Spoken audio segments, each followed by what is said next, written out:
Señor, suplicamos que tú nos alimentes a través de tu palabra.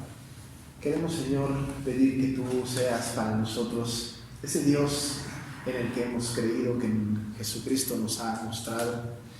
Y a través de estas historias, o de esta historia en particular, entender un poco más en qué consiste tu gracia. Porque lo reflejas, Señor, de una manera muy palpable en la vida de las personas, de aquellos personajes que están en la Biblia, pero también nosotros somos testigos de esa gracia. Dirige nuestra atención hacia lo más importante en este texto y ayúdanos para que no tengamos ninguna interpretación equivocada. Te pedimos, Señor, por los que están por llegar, los que vienen en camino, y permite que lleguen sin dificultad para que junto con nosotros estemos aprendiendo estas verdades bíblicas. Gracias, Señor, por este tiempo, en el nombre de Jesús. Amén. Amén. Muy bien, pues ya nos faltan pocas clases, hermanos, de este año, ¿no? De este año. Sí, de este año. Ya estaremos estudiando. Vamos a revisar, a leer la parte correspondiente. Y hoy un poco más, vamos a hacer algo que no hemos hecho en el último mes o 2 meses. Vamos a tomar una porción un poquito más grande, porque la porción que vamos a tomar, que es un poquito más grande, es así requerida, ¿no? Es así requerida. Porque hay una serie de conceptos transicionales que son importantes porque marcan la continuidad de la historia, pero no son tan relevantes en el asunto de la interpretación bíblica. Aun y cuando cada letra, cada palabra, cada frase escrita en la Biblia son significativas y es palabra inspirada por Dios y son necesarias para nuestro aprendizaje, tenemos que ir con el cuidado requerido en la interpretación del concepto literario del libro de Ruth, ¿no? Así que nos vamos al capítulo 2 y voy a leer versículos 4 hasta el 12, de capítulo 2, 4 al 12 del libro de Ruth. Y así dice: y he aquí que vos vino de Belén y dijo a los segadores: Jehová sea con vosotros. Y ellos respondieron: Jehová te bendiga. Y vos dijo a su criado, el mayordomo de los segadores: ¿de quién es esta joven? Y el criado mayordomo de los segadores respondió y dijo: es la joven moabita que volvió con Noemí de los campos de Moab. Y ha dicho: te ruego que me dejes recoger y juntar tras los segadores entre las gavillas. Entró pues y está desde por la mañana hasta ahora sin descansar ni aún por un momento. Entonces vos dijo a Ruth: oye, hija mía, no vayas a espigar a otro campo ni pases de aquí, y aquí estarás junto a mis criadas. Mira bien el campo que sigues y síguelas, porque yo he mandado a los criados que no te molesten. Y cuando tengas sed, ve a las vasijas y bebe del agua que sacan los criados. Ella entonces, bajando su rostro, se inclinó a tierra y le dijo: ¿por qué he hallado gracia en tus ojos para que te reconozcas siendo yo extranjera? Y respondiendo vos le dijo: he sabido todo lo que has hecho con tu suegra después de la muerte de tu marido, y que dejando a tu padre y a tu madre y la tierra donde naciste, has venido a un pueblo que no conociste antes. Jehová recompense tu obra y tu remuneración sea cumplida de parte de Jehová, Dios de Israel, bajo cuyas alas has venido a refugiarte. Hasta ahí vamos a tener la lectura. Y vamos a revisar un poco el texto. En realidad el énfasis más grande que vamos a poner en esta noche va a ser en los versículos del 8 al 12. Pero como quiera que sea, vamos a establecer el punto transicional de la historia desde el contexto de lo que hemos estado viendo en el pasado y poco a poco llevar de la mano hasta el punto donde queremos poner más atención. Ya sabemos un poco, por la semana pasada estábamos viendo a Ruth y a Noemí llegando a Belén, y ya está Ruth suplicando, rogándole a su suegra que la dejase ir a espigar. Ya conocimos un poco este tema, la ley que está en Levítico, en Deuteronomio, esa ley que tiene que ver con la posibilidad de que los huérfanos, las viudas, los pobres, los más desvalidos pudiesen ir a la siega y pudiesen recoger lo que fuera cayendo, ¿no? Incluso hablábamos acerca, porque así lo establece la ley, que aquellos incluso viñadores que recogían la viña, si todo un racimo de uvas se les caía en la siega, en la cosecha, no tenían que recogerlo, tenían que dejarlo ahí tirado, y no para que se echara a perder como si fuera abono para la tierra, sino tenían que dejarlo tirado ahí con el propósito de que aquellas personas necesitadas, aquellas desvalidas, aquellas que necesitaban tener alimento, pues pudieran ir y recoger aquel fruto. No solamente el fruto, sino otras cosas que iban cayendo, por muy pequeño que fuera. Era una especie de trabajo medio miserable, para decirlo en una palabra más coloquial, pero que había sido establecido por Dios. Era una provisión para las personas que tenían mucha necesidad, ¿no? Mucha necesidad.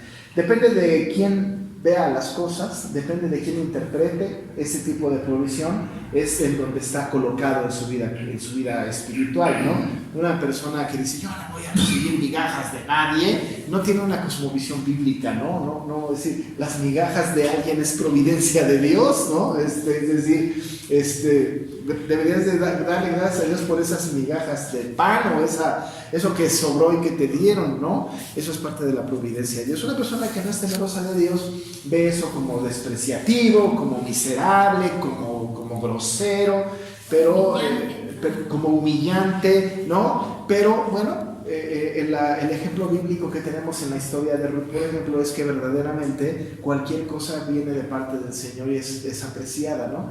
Y ellos no tenían esta impresión, ellos estaban agradecidos, especialmente Ruth, pues Noemí también, que seguramente escuchaba las historias que le contaba Ruth, de esta bendición, que además era ley para Israel, ley para los judíos, y Noemí siendo judía, Ruth siendo prosélita, es decir, siendo una gentil convertida al judaísmo, ¿no? a este Dios Jehová, entendían muy bien que esto era algo que venía de parte de Dios. Y hablamos de la providencia la semana pasada, ¿no?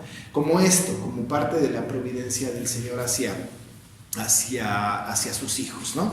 Y hablamos de que esta providencia tiene que ver con que qué casualidad, ¿no? Que qué casualidad que cuando Ruth sale a buscar un campo, una era para levantar lo que sobraba, pues qué casualidad que esa era de Boz, el pariente de Elimelech, qué casualidad. Y entonces es donde pusimos un poco más de énfasis en el acto de la providencia de Dios, ¿no? Así que la providencia de Dios está manifiesta en la historia de Ruth, pues casi desde el principio hasta el fin. Es una historia muy linda de la providencia de Dios para con sus hijos, para con aquellos que les tiene un favor especial, ¿no? Va proveyendo circunstancias, momentos para cumplir con su propósito divino. Así que entonces nos quedamos en esa historia, que en el versículo 3, que aconteció que aquella parte del campo era de Boz, qué casualidad decimos, el cual era de la familia de Elimelech.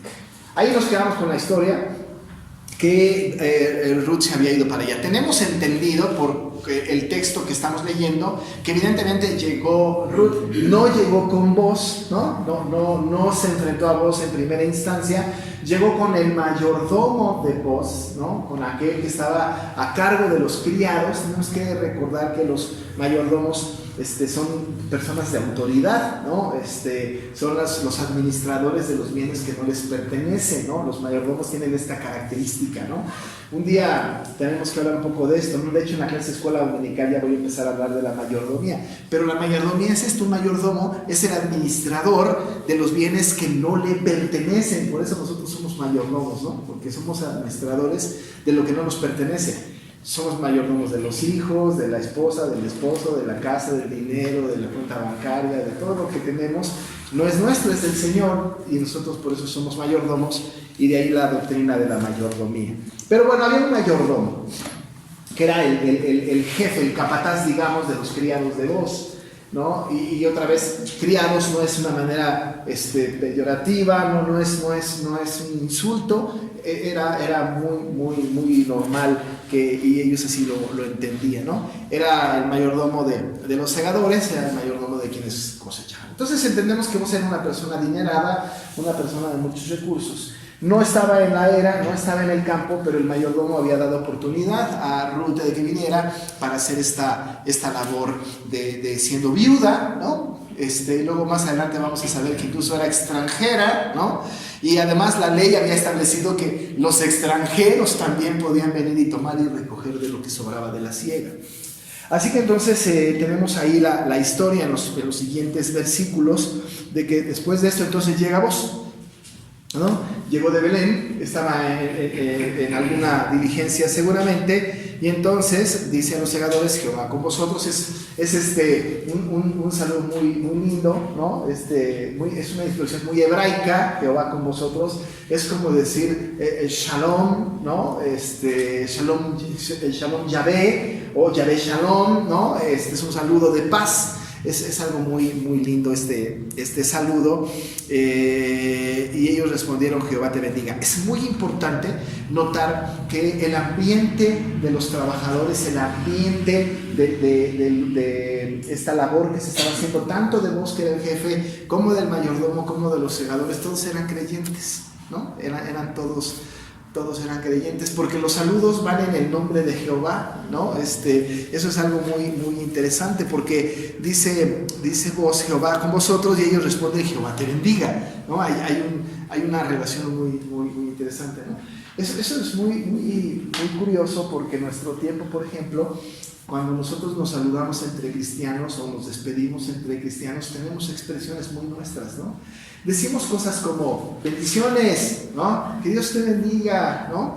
Dios te bendice, no es como, no suena muy raro si Dios te bendice, pero Dios te bendiga, bendiciones, como que es muy nuestro, ¿no? Ese saludo. Pero estoy seguro que cuando vamos con un amigo del trabajo, de la escuela, y cuando terminamos de hablar con él, nos decimos bendiciones, que Dios te bendiga, ¿no? Decimos otras cosas, ahí la vemos, ¿no? Un abrazo. Un abrazo, saludos, ¿no? Cosas así, ¿no? Pero cuando estamos entre nosotros, como tenemos una familiaridad cristiana, tenemos un lenguaje muy nuestro, ¿no? Que se ha convertido en clichés, y los clichés son peligrosos porque pierden el sentido de la expresión, ¿no? Pero ellos tenían este saludo lindo, muy bueno, muy cristiano, muy judío, muy religioso, y entendemos pues que todos los que estaban en la era eran creyentes, todos los que estaban ahí, tanto Booz como llegó, como los segadores, ¿no? Y nos queda clarísimo que cuando Ruth llega a la era de Booz, a los campos de Moab, evidentemente también llegó como creyente, ¿no? Ya sabemos, ya platicamos de su conversión de Ruth desde el capítulo anterior, ¿no? Ya sabemos que Ruth ya era creyente, ¿no?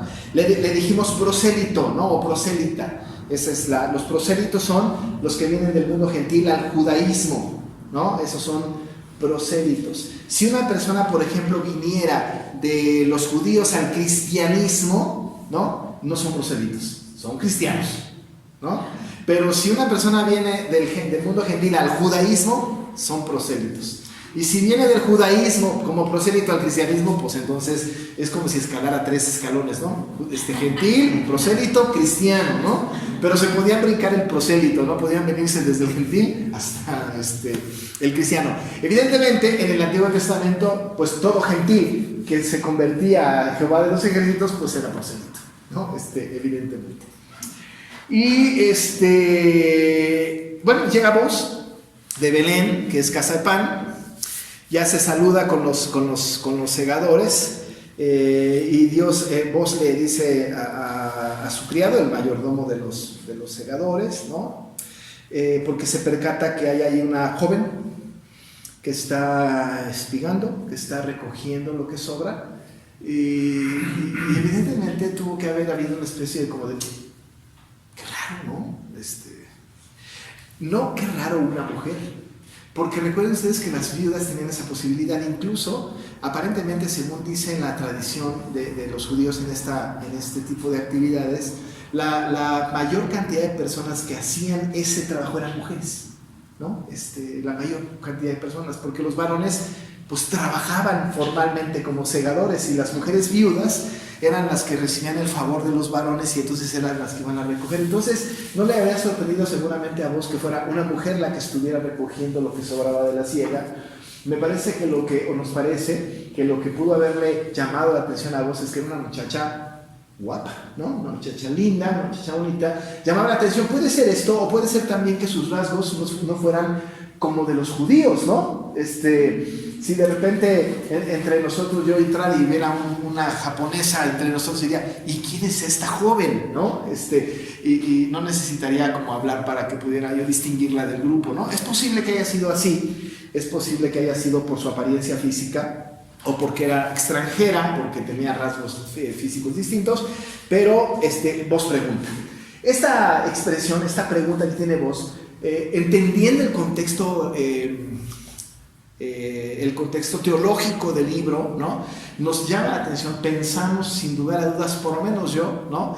Pienso, es otro acto de la providencia de Dios. Pudo haber pasado por alto, siendo el jefe, pudo haber pasado por la era y no darse cuenta de quienes estaban cenando y se sigue de frente, ¿no? Pero no tuvo que preguntar. Si él no pregunta, no tiene un diálogo posterior con Ruth, ¿no? Porque el mayordomo le va a explicar, mira, es una mujer, Ruth Moabit de Moab, que vino de los campos de Moab y nos pidió que por favor nos rogó que le dejásemos espigar, y entonces pues le dimos oportunidad, cumpliendo la ley que nosotros tenemos, etcétera, ¿no? Pero era absolutamente necesario que Vos preguntara, porque tenía que haber una respuesta del mayordomo y después entonces un diálogo que es maravilloso, ¿no? Entre Vos y Ruth, ¿no? Entonces él va a preguntar quién es esta joven, y entonces el mayordomo ya le dice, esta joven es la joven moabita que volvió con Noemí de los campos de Moab, ¿no? Ahora, tenemos claro, más adelante lo vamos a comprobar, que Vos y el pueblo completo se supo la historia de Ruth y de Noemí, ¿no? Porque le dice, es la joven moabita que volvió con Noemí, ¿no? Ese es lo que se está diciendo entre el pueblo, pues, el chisme del día, digamos, ¿no? Es ella, ¿no? Es ella. Y ella dijo, te ruego que me dejes recoger y juntar tras los segadores entre las gavillas. Dice el mayordomo, entonces entró pues, y está desde por la mañana hasta ahora, sin descansar, ni aún por un momento, ¿no? Le dice, mira nada más que diligente es esta mujer, está incansablemente trabajando para recoger las espigas. No tenemos a Noemí trabajando, tenemos a Ruth trabajando. Eso es muy significativo también. Noemí podía venir a trabajar, pero es posible que Noemí también haya sido ya una mujer vieja, cansada, agotada, y siendo Ruth su familia, o como su nuera, estaba como haciendo esta función. Pero esto es lo que sucedió previo al diálogo que tiene Vos con Ruth. Hay en el libro de Ruth diferentes intercambios de palabras, hay conversaciones que vale mucho la pena rescatar su valor teológico. La primera conversación, hemos tenido varias, pero una de las conversaciones que nos ha llamado la atención y que ha sido muy significativa por su valor teológico ha sido la conversación de Noemí con Ruth en el camino de Moab a Belén, ¿no? Es decir, esa conversación fue muy significativa. Fue cuando le dice Noemí a Ruth, ándate a tu casa, ¿no? Regrésate, y ella dice, no, por favor, no, yo me voy a quedar, y tu pueblo será mi pueblo, tu Dios será mi Dios, etc. Es decir, esa conversación tiene un valor muy, muy significativo, tanto así que después dice la Escritura que Noemí no volvió a tocar el tema, ya no habló del asunto y decidió que pues la acompañara hasta Belén. Ese diálogo es muy significativo.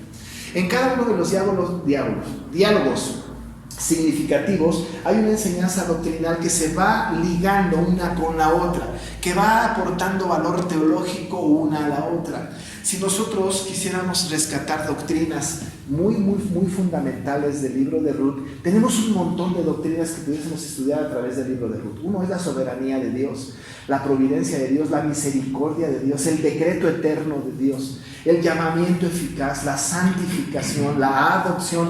Hay una gran cantidad de doctrinas que podemos sacar de Ruth sin forzar la Escritura.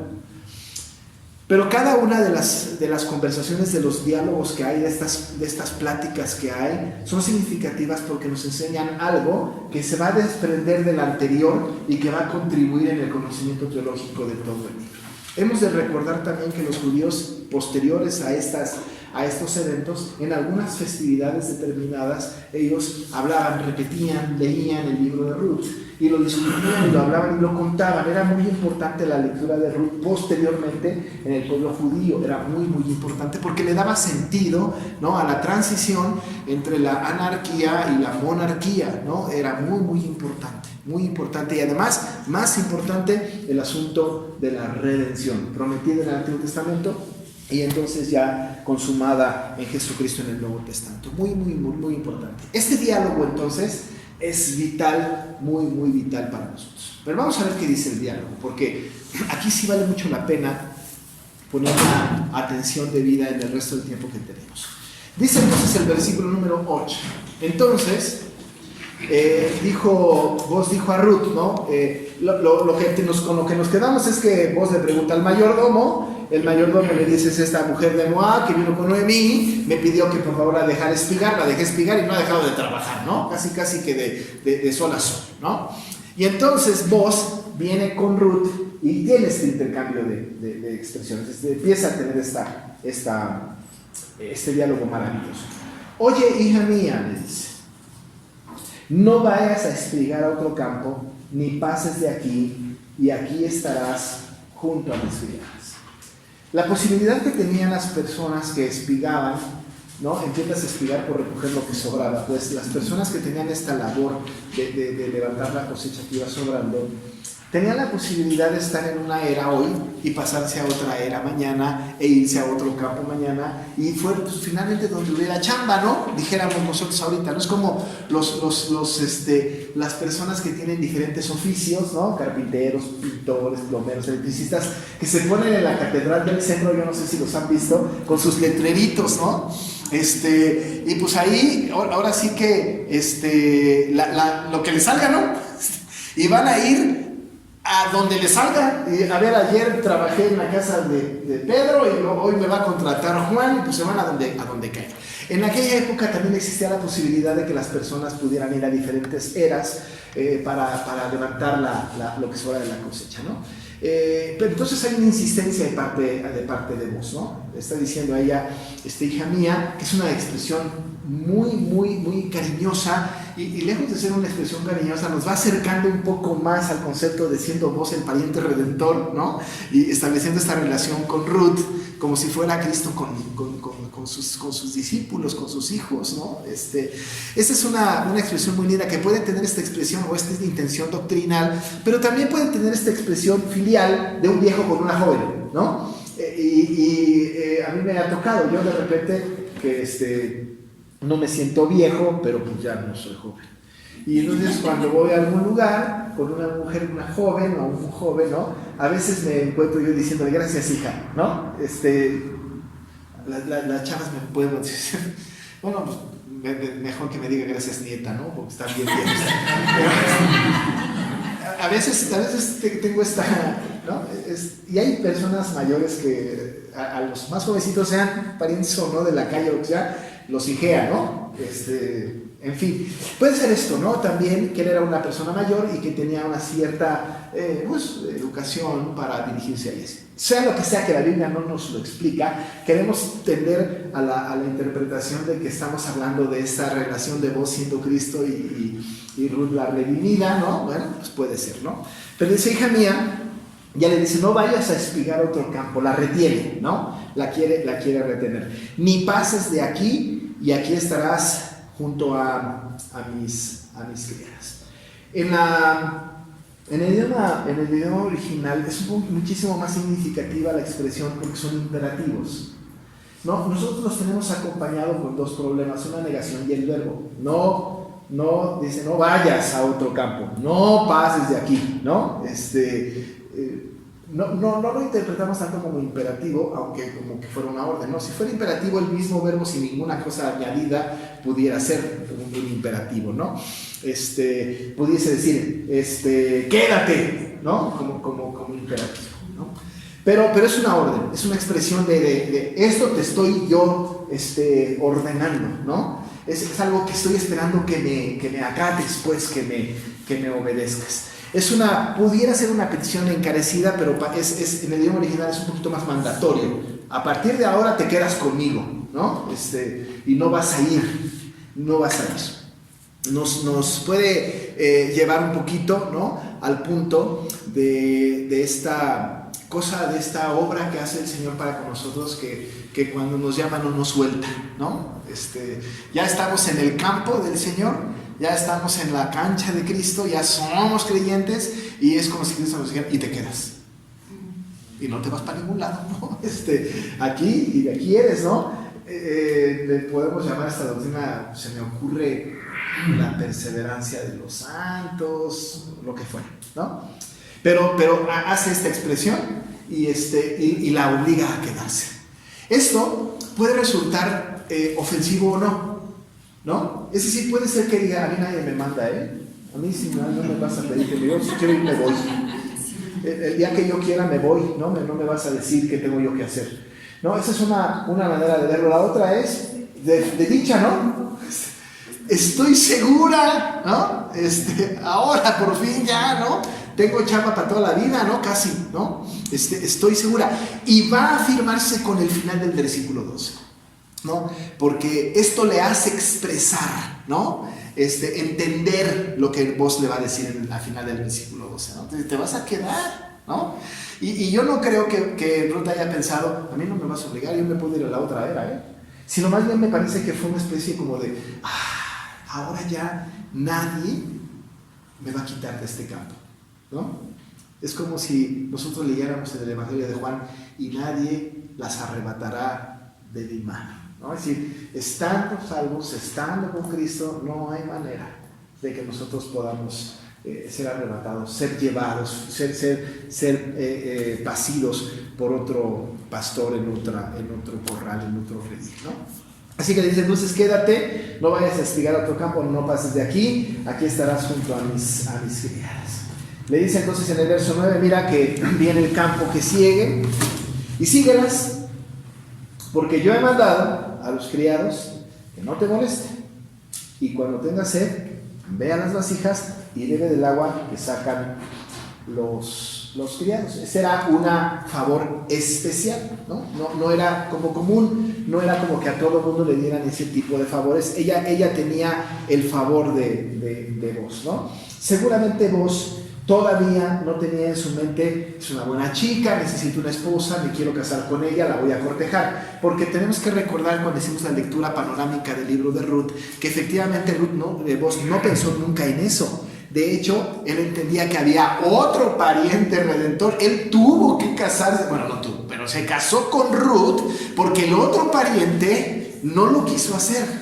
Así que no había un cortejo determinado como para decir, la voy a cortejar para que se case conmigo. No había, ¿no? Eso no había. Seguimos viendo al Dios providente manejando las circunstancias para atraer a Ruth hacia vos, ¿no? Le dice, cuando tengas sed, ve a las vasijas y bebe del agua que sacan los criados, no va a haber problema. Esa es una deferencia que hay para contigo, y tú tienes ese permiso. No era un permiso para todos, era un permiso para ella. También puede deberse a que, como decíamos en el versículo anterior, el 7, que ella había estado trabajando desde la mañana hasta el anochecer, ¿no? Es decir, había estado sin descansar todo el tiempo. Oye, no te vayas a desmayar ahí, ¿no? Pero hay una diferencia, hay un favor, hay una cosa muy linda que tiene vos todavía no tiene idea de que ella va a ser su esposa, pero está movido por el Espíritu de Dios para conservarla, para cuidarla, para procurarla, ¿no? En este momento, vos sí es consciente de que es como su pariente. Puede ser que sí, por la relación, porque se acuerdan que vos era pariente de Elimelech, y vos sabía que había llegado Noemí con Ruth, y sabía que vos, por supuesto, sabía que Noemí era su pariente, y que siendo Ruth la nuera, pues podía ser también su pariente. Posiblemente también haya estado, como diríamos hoy, palanca, ¿no? Haya tenido ese favor, ¿no? Queremos pensar más teológicamente, ¿no? Pero todas esas cosas se pueden conjugar y encontrar una verdad en esto, ¿no? Verso 10, que es precioso. Ella entonces, bajando su rostro, se inclinó a tierra y le dijo: ¿por qué he hallado gracia en tus ojos para que me reconozcas siendo yo extranjero? ¿No? ¿Por qué he hallado gracia en tus ojos? ¿No? Esta pregunta dirige nuestra atención hacia el concepto de la gracia. No sé si ustedes se han preguntado con Dios, ¿por qué a mí? ¿Por qué yo? Siendo tan miserable como soy, ¿no? ¿Por qué? ¿No? ¿Por qué se fijó en mí? Cuando nosotros somos conscientes de la salvación nuestra y somos conscientes de que estábamos muertos en delitos y pecados, alejados de la ciudadanía de Dios, que éramos por naturaleza hijos de ira lo mismo que los demás, y que Dios nos rescató de la miseria, ¿por qué yo? ¿No? ¿Por qué a mí? Es una pregunta legítima del creyente, pero es una pregunta que no requiere que Dios nos hable desde el cielo y nos conteste algo, ¿no? Es más bien una pregunta de asombro, porque deduzco mi propia vida, entiendo mis circunstancias y digo, yo no me lo merecía, ¿no? Definitivamente no me lo. ¿Por qué yo? ¿Por qué a mí? ¿No? Y ella pregunta, ¿no? Con mucha sencillez, y además vean su postura, ¿no?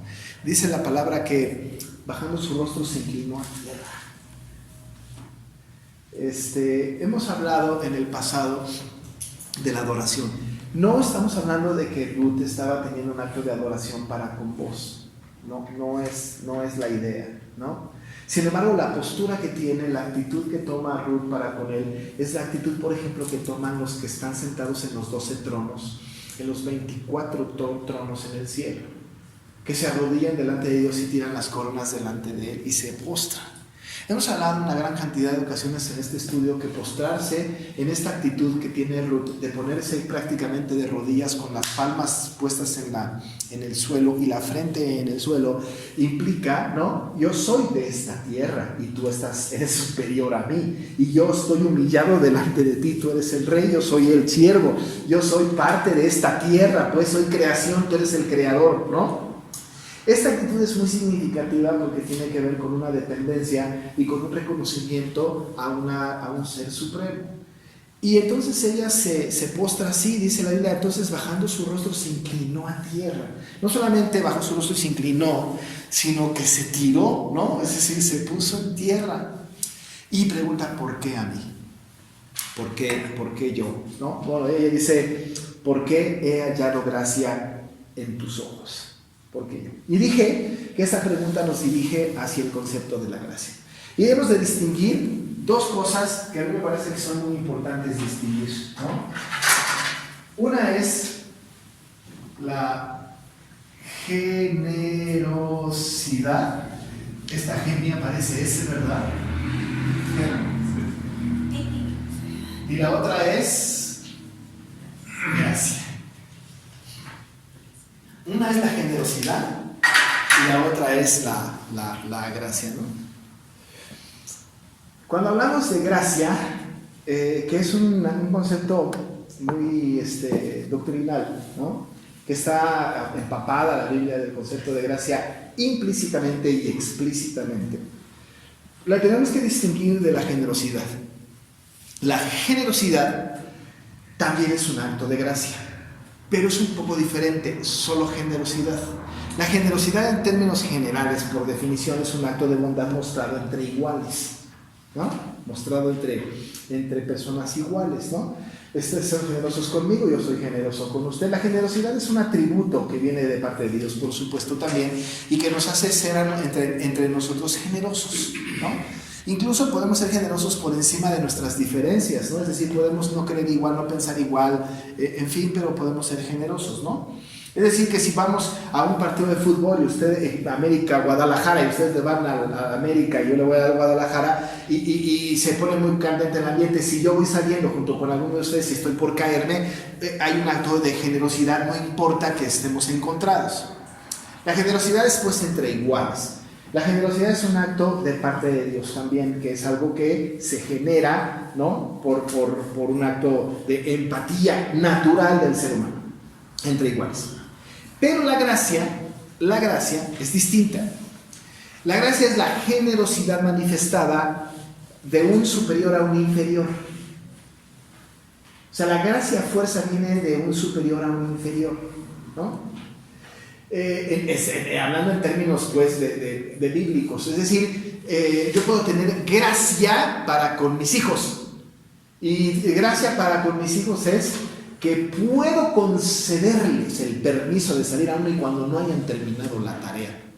O sea, eso no es como un premio, porque en realidad no lo es, más bien es un acto de gracia de mi parte, porque yo tengo el sartén por el mango, ¿no? Un acto de gracia puede ser que el jefe del trabajador les diga: miren, como de todas maneras todos salimos hasta las 6 o 7 de la tarde, hoy quiero que salgan, o les voy a dar chance que salgan a las 3, ¿no? Es un acto de gracia. No me lo merezco, no, pero pues mi jefe es tan buena onda, ¿no? Y viene de un superior a un inferior. En el sentido de la gracia, bíblicamente hablando, estamos hablando de que la gracia es superior a los otros seres inferiores. Cuando el Señor nos otorga la salvación, no es un acto de generosidad, es un acto de gracia, ¿no? No es un acto generoso en el sentido de que haya ese atributo de Dios como generosidad, porque ha sido generoso siempre Dios con nosotros, sino más bien es un acto de gracia porque la gracia implica salvación. La salvación no es un acto generoso, ¿no? La salvación es un acto de gracia que viene de un ser superior hacia nosotros. Esta gracia, ¿no?, que tenemos aquí nosotros reflejada, es a la que se pregunta Ruth, ¿no? ¿Por qué a mí? ¿Por qué he hallado gracia en tus ojos? ¿Por qué? Porque entendió que ella no lo merecía, ¿no? Hay una definición de gracia que me gustaría recordar, que la he dicho muchas veces, pero es importante como recordarla, y es esta. La gracia, y hablando de la gracia salvadora, es la libre manifestación del amor de Dios a los que no lo merecen, y no solo no lo merecen, sino que de acuerdo a su justicia merecen lo contrario. ¿Va de nuevo? ¿Puede ser despacito? Sí. Es la libre manifestación, para los que escriben, ¿verdad? Es la libre manifestación del amor de Dios a los que no lo merecen. Punto. No solo no lo merecen, sino que de acuerdo a su justicia merecen lo contrario. La definición de la gracia es muy importante, ¿no? Es esa libre manifestación de Dios, ¿no?, de dar salvación a quien no lo merece. Y no solamente no lo merecemos, sino que incluso merecemos lo contrario. Porque la paga de pecado es muerte. Porque dice la Biblia: no daré por inocente al malvado, porque la ira de Dios viene sobre los hijos de desobediencia, ¿no? Es decir, que nosotros entendemos que la gracia viene como este acto, ¿no?, de la manifestación soberana del amor de Dios hacia aquel que no lo merece, sino que merece todo lo contrario. No, la gracia no es un acto de merecimientos, es un acto, ¿no?, de absoluta manifestación del amor de Dios hacia aquellos que ha escogido antes de la fundación del mundo para recibirlo.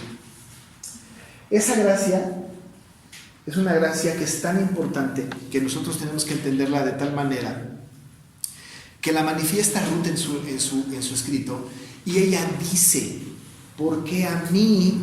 Porque yo he hallado gracia en tus ojos, pero añade: para que me reconozcas siendo yo extranjera. No soy de tu pueblo y he recibido gracia, ¿no? Nosotros, por ejemplo, no somos judíos y hemos recibido gracia. Se parece mucho al pasaje de Efesios 2:12, ¿no? Vamos a ver ahí ese texto.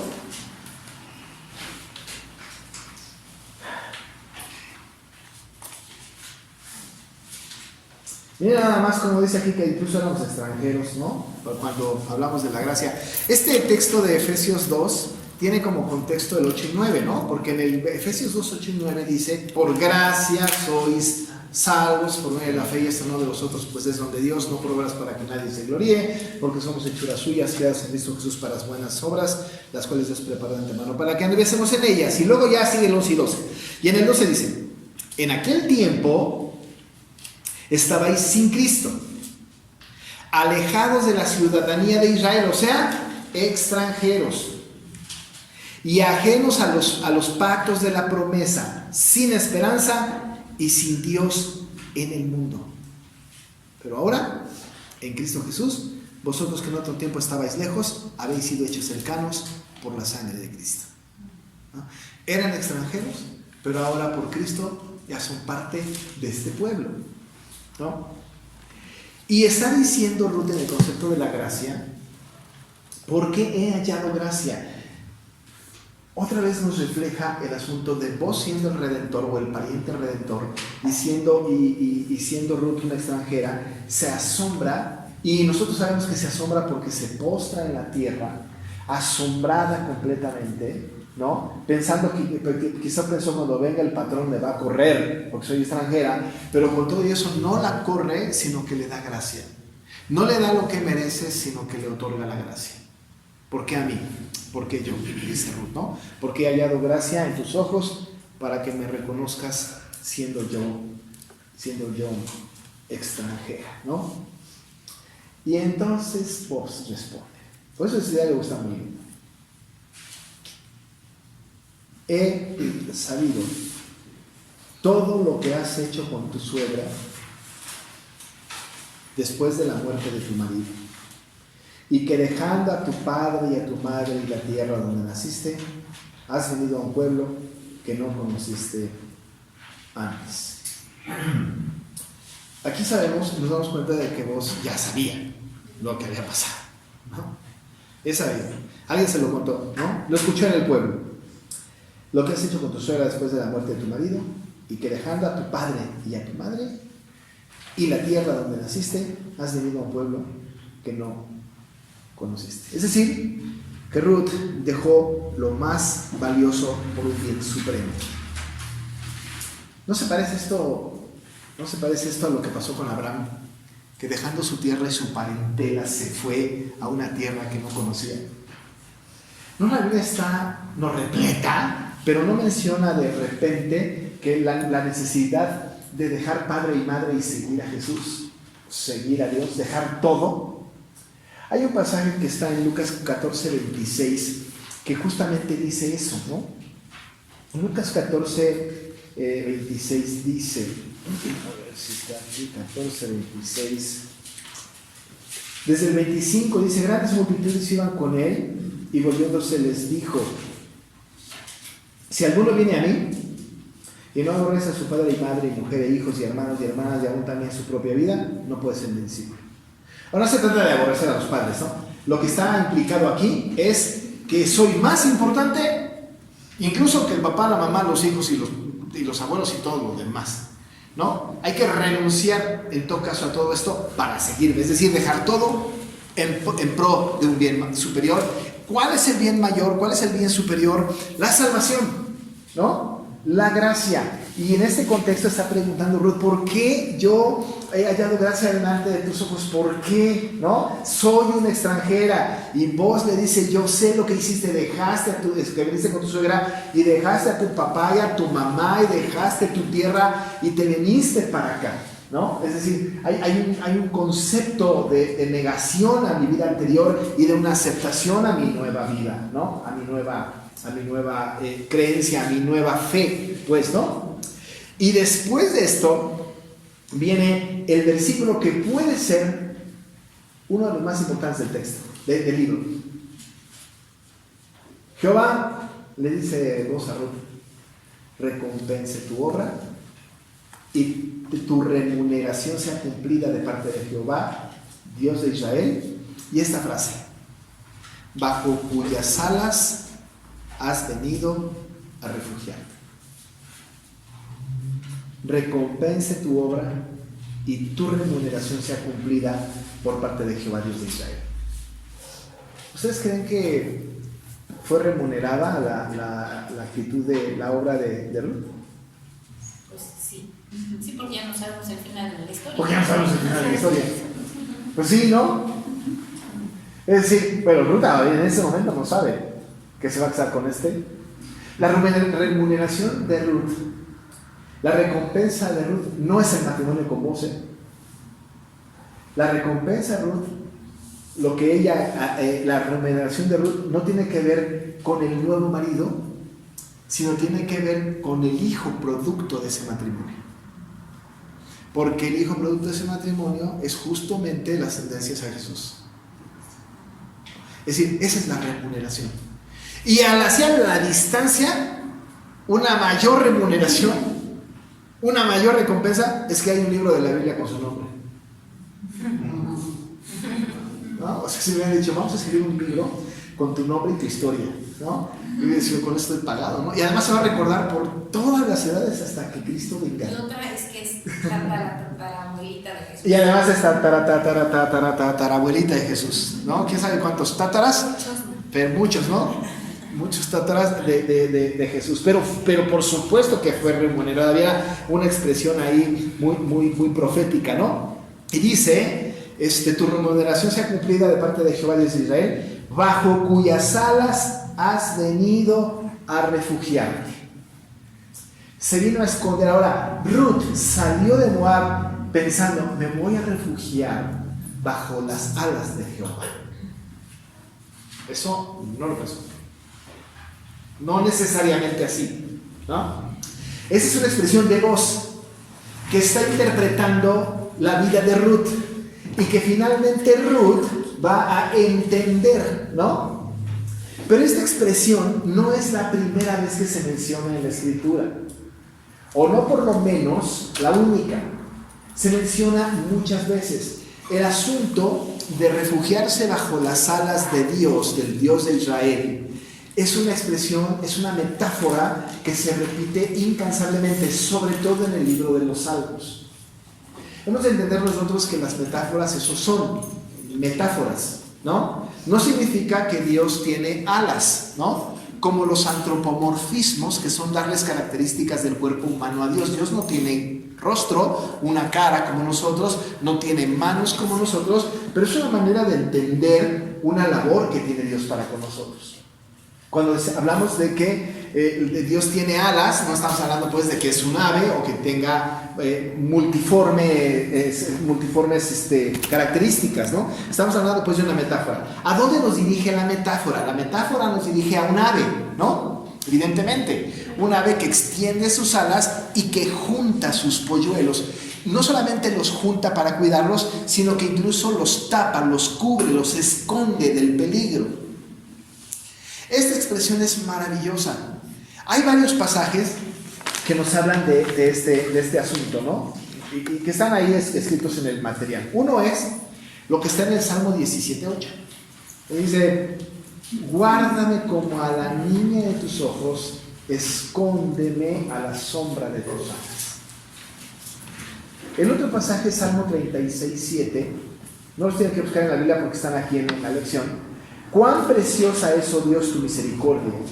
Por eso los hijos de los hombres se refugian a la sombra de tus alas. Salmo 57:1. Ten piedad de mí, oh Dios, ten piedad de mí, porque en ti se refugia mi alma. En la sombra de tus alas me ampararé. Salmo 61:4. Que more yo en tu tienda para siempre y me abrigue en el refugio de tus alas. Salmo 63:7. Porque tú has sido mi socorro y a la sombra de tus alas canto gozoso. Salmo 91:4, que parece que es el más conocido. Con tus plumas te cubre y bajo sus alas hallas refugio. ¿Qué versión Es la nueva traducción viviente, ¿no? Sus plumas te cubrirá y debajo de las Está seguro, exacto, ¿no? Esa es la versión Reina Valera 60, en la que nosotros lo sabemos de memoria, ¿no? Pero todo este asunto, ¿no?, tiene que ver con esta metáfora maravillosa de las alas del Señor cubriendo. Cuando se habla de la metáfora, todas las metáforas, absolutamente todas las metáforas, deben de tener una interpretación, ¿no? algo deben significar. A veces la Biblia dice el significado de la metáfora, a veces no la dice porque se entiende que está completamente clara, ¿no? Cuando, por ejemplo, en los yo soy de Jesús, cada yo soy de Jesús utiliza una metáfora. Y en las metáforas me queda claro en el contexto de todo el yo soy, pues en qué sentido se habla de la metáfora. Si hablamos de que Jesús es la puerta, ¿no? Pues no pensamos que Jesús tenga un picaporte y una bisagras y una, ¿no? Es decir, entendemos la metáfora por la mención. Es decir, la metáfora está clarísima en ese sentido. Aquí en ese sentido la metáfora también nos queda clara. Pero la metáfora es preferida de la Biblia, y si la Biblia es escrita por el Espíritu Santo, entonces es una de las metáforas preferidas por Dios. ¿Cuáles son las implicaciones de las alas? Cuando se habla de alas, ¿no? ¿Qué significa, ¿no? ¿Qué quiere decirnos estar bajo la sombra de las alas del Señor? Eso es algo que podemos utilizar nosotros, ¿no? En nuestro lenguaje cristiano. Si nosotros le queremos decirle a alguien que el Señor esté con ella o con él, pues podemos utilizar esa expresión, ¿no? Que el Señor te refugio bajo la sombra de tus alas. Es bíblico, ¿no? Pero si decimos que te cubre con tu santo manto, pues ya estamos así como que no sé dónde lo dice esto, ¿no? Hay expresiones que tenemos que la Biblia no dice, ¿no? Pero que te cubra bajo la sombra de sus alas es una bendición linda, ¿no? Es bíblica y la vemos en los salmos, la vemos en Ruth. Vale la pena utilizarla, ¿no? Pero ¿cuál es la implicación? Cuatro implicaciones o cuatro significados tiene estar bajo la sombra de las alas de Dios de Israel. Una, protección, ¿no? Es decir, cuando el ave extiende sus alas, protege a sus polluelos, ¿no? Protege a sus crías. La protección es muy importante. ¿Ruth necesitaba protección? Sí, porque era una extranjera en tierra ajena. Pues sí, ¿verdad? Es redundante decir eso. Pero era extranjera en Belén, ¿no? Y era viuda, por supuesto. Y no, todo eso, ¿no, Maggie? No. Ah, te estabas estirando. Ah, ok. ¿No? Implica protección. No tenemos que alegorizar la historia, pero lo que sí tenemos que entender es que verdaderamente ella necesitaba protección. No se la podía dar Noemí, porque también Noemí necesitaba protección. Todavía no estaba casada con vos, necesitaba protección, ¿no? Y ella, según la interpretación de vos, había venido a recibir protección bajo las alas del Dios de Israel, ¿no? La protección es muy importante. A nosotros el Señor nos cuida, ¿no? Nos protege. Nos protege del malvado, nos protege del enemigo, nos protege de nosotros mismos. Estamos bajo la sombra de sus alas, porque estamos protegidos, ¿no? Esa es una implicación muy importante. La segunda implicación de estar bajo la sombra de las alas del Señor es su cuidado, que es un poco diferente a la protección. La protección tiene que ver con un enemigo que viene y nos quiere hacer daño, ¿no? Nos protege. Pero por otro lado, tiene que ver con el cuidado que tiene de nosotros, el cuidado diligente y providente. Es cuando nosotros hablamos acerca de que Dios nos preserva, nos cuida, nos trata con mucho cuidado. ¿Nos sustenta? Nos sustenta, ¿no? Nos tiene así, ¿no? Y es cuando, es como más usamos la expresión, ¿no? Me siento bajo la sombra de las alas del Señor, ¿no? Porque me cuida, ve por mí, me sustenta, ¿no? La palabra sustenta es muy importante, muy buena, ¿no? Es protección, pero también es cuidado. Me cuida de mí mismo, ¿no?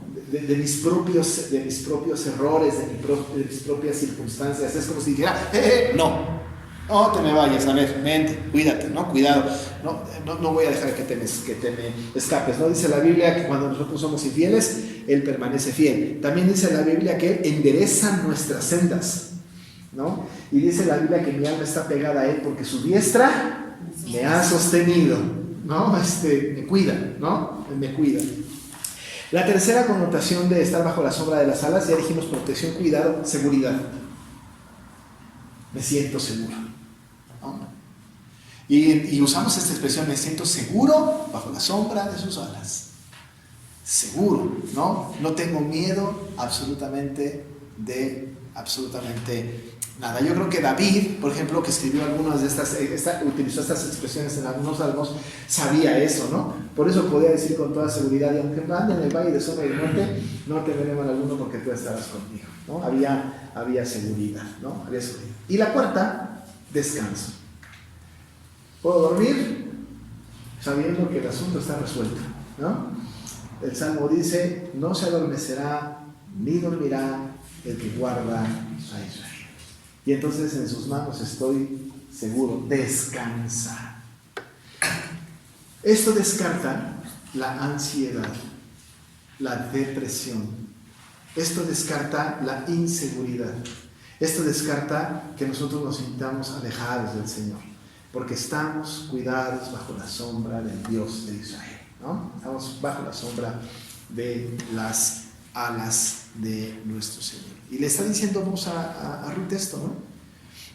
Jehová recompense tu obra y tu remuneración sea cumplida de parte de Jehová, Dios de Israel, bajo cuyas alas has venido a refugiarte. Y vaya que sí, ¿no? Lo que resta de la historia nos habla de cómo el Señor va construyendo la historia para que Ruth esté completa y absolutamente refugiada bajo las alas del Señor. Esto no significa que no va a haber problemas, que no vamos a tener conflictos, que no va a haber dificultades. Habrá dificultades, habrá problemas, habrá conflictos, pero Dios nos tiene de todas maneras en protección, cuidado, seguridad y descanso, ¿no? Que es la connotación de estar bajo la sombra de sus alas, ¿no? Así que, amados hermanos, estamos nosotros refugiados bajo la sombra de las alas, bajo las alas de nuestro Dios, ¿no? Bendita promesa, bendita expresión, ¿no? Estamos bajo la sombra de sus alas. El problema que tengan ustedes, el que tengamos cualquiera de nosotros, el Señor nos protege, nos cuida, estamos seguros y podemos descansar sin ningún problema. Por eso hoy, en paz me acostaré y así mismo dormiré, porque solo tú, Jehová, me haces sentir confiado, ¿no? Vamos a orar, ¿no? Para que terminemos. Padre, te damos gracias porque nosotros sabemos, Señor, que estamos refugiados bajo la sombra de tus alas. Estamos seguros, estamos protegidos, estamos cuidados, seguros, descansamos en ti. Y nuestra carrera, nuestra vida, Señor, ha tenido tropezones, ha tenido circunstancias, pero un día nos diste de tu gracia. ¿Por qué a nosotros? Que no lo merecíamos. Pero al darnos de tu gracia, nos trajiste a este lugar bajo la sombra de tus alas. Como a Ruth, a nosotros también. Te damos muchas gracias por eso, Padre, y pedimos que nos dejes aquilatar esta verdad, apropiarla y vivir en consecuencia. Cuida de cada uno de nosotros de sus circunstancias particulares y deja que todos nosotros que estamos aquí podamos experimentar la dicha de estar bajo la sombra de tus alas. En el nombre de Jesús pedimos que nos lleves a casa ahora con bien. Amén. Amén.